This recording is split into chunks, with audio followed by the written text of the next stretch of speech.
Alors, cette capsule a pour but de vous expliquer la dérivation en chaîne ou bien la dérivation de fonctions composées. Les fonctions que vous voyez à l'écran, v de t, g de θ et f de x, sont toutes les trois des fonctions composées. On trouve en effet deux fonctions imbriquées l'une dans l'autre.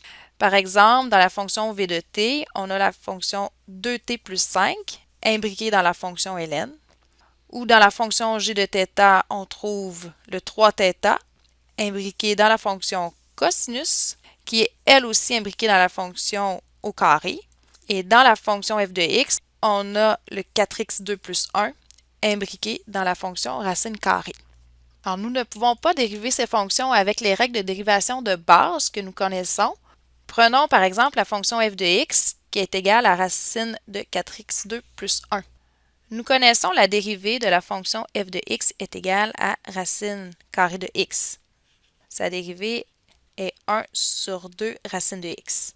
Pour notre fonction f de x, nous serions tentés de penser que sa dérivée est égale à 1 sur 2 fois la racine de 4x2 plus 1, comme on le fait pour la fonction à gauche. Mais ce résultat est faux, car la fonction f de x est une fonction composée. Alors, voyons comment nous pourrons dériver cette fonction dans le premier exemple. Nous avons vu précédemment que la fonction f de x était une fonction composée. En effet, nous trouvons à l'intérieur de la racine une fonction que je vais nommer u de x qui est égale à 4x2 plus 1.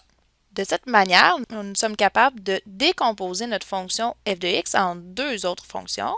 Nous obtenons la fonction f de u qui est égale à racine de u et la fonction u de x qui est égale à 4x2 plus 1.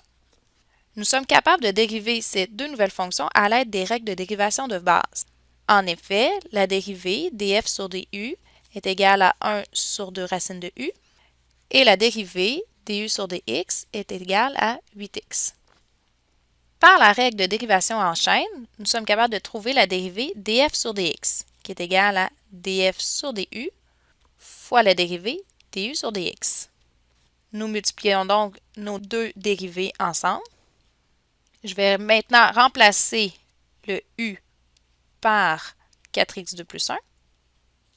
La dérivée de f de x est donc 4x sur racine de 4x2 plus 1. Il est possible de dériver la fonction f de x sans passer par la fonction u.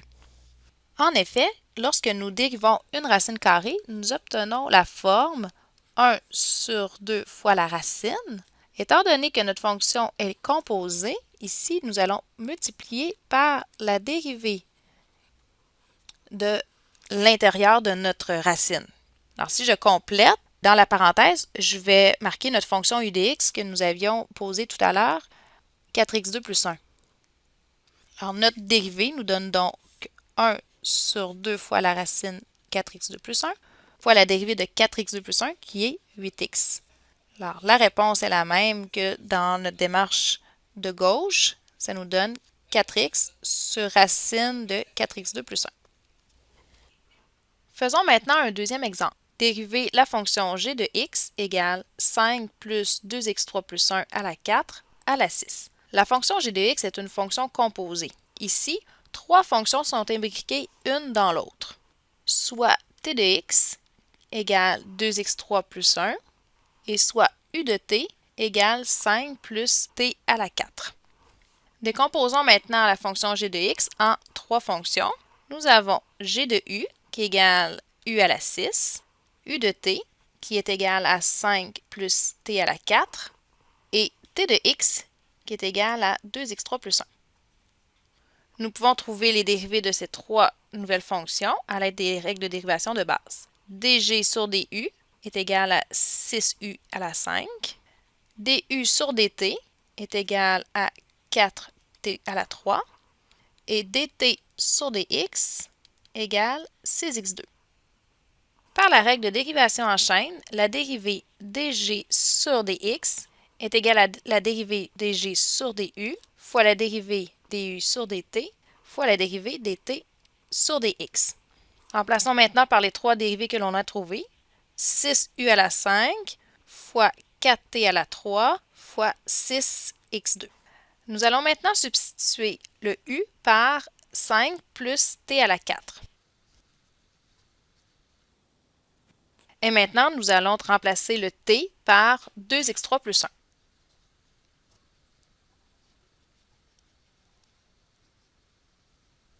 L'expression de notre dérivée contient maintenant seulement la variable x et nous obtenons la dérivée dg sur dx qui est égale à 144x2 fois 5 plus 2x3 plus 1 à la 4 à la 5 fois 2x3 plus 1 à la 3. Il est possible de dériver la fonction g de x sans passer par u et t. Nous allons commencer par dériver la fonction qui est à l'extérieur, c'est-à-dire l'exposant 6. La dérivée g' de x nous donnera 6 fois la parenthèse à la 5 fois la dérivée de cette parenthèse. Nous avons dans la parenthèse 5 plus 2x3 plus 1 à la 4.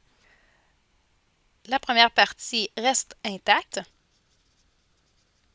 Il faut dériver l'intérieur de la parenthèse. La dérivée de 5 est 0 et la dérivée de 2x3 plus 1 à la 4 donnera 4 fois la parenthèse à la 3 fois la dérivée de cette parenthèse. On retrouve 2x3 plus 1 dans cette parenthèse. Maintenant, les deux premières parties restent pareilles. Et la dérivée de 2x3 est 6x2. La dérivée g' de x est donc égale à 144x2 fois 5 plus 2x3 plus 1 à la 4 à la 5 fois 2x3 plus 1 à la 3. Voici ce qui complète notre capsule théorique sur la dérivation en chaîne.